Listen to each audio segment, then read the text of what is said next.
There are people that no matter how much healing work that you do, who will always trigger you, and you have to stay away from those people.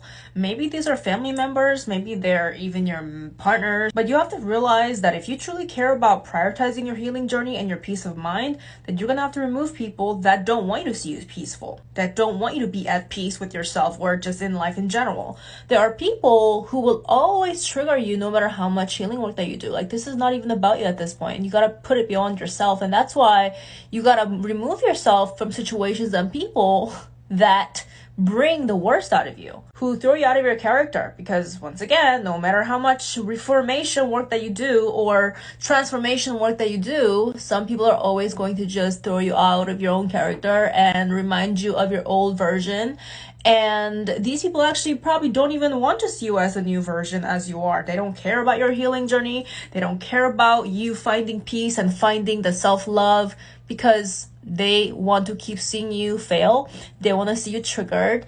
It fits their narrative to see you angry, and they just want to paint you as the bad person so they can feel better about themselves, so they can continue to victimize themselves. So you have to not engage with them if you can. And if it's a situation where it's your husband or wife or whatever, it's a spouse, then obviously we got some tough decisions to make here, don't we?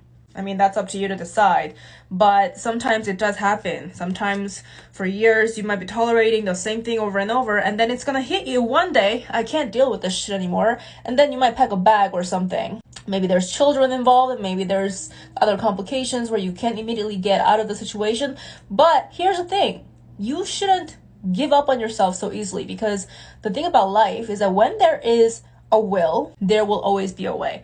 And if there's children involved, one of the worst excuses, or I don't want to say excuse because it's a legitimate reason that people really have, it's a real concern for a lot of people, is they don't want their children to grow up without their parent, the other parent.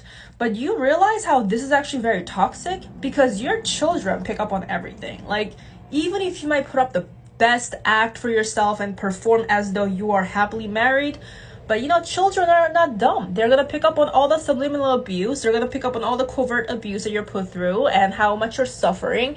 And you don't want to teach them that's okay. So sometimes it's better to teach them young. It's okay to separate from relationships if it's not doing you any good. So actually, it's a great way to teach them young what boundaries are and what it means to stick up for yourself. So I need you to stop using the excuse of, I don't want them to grow up with another parent.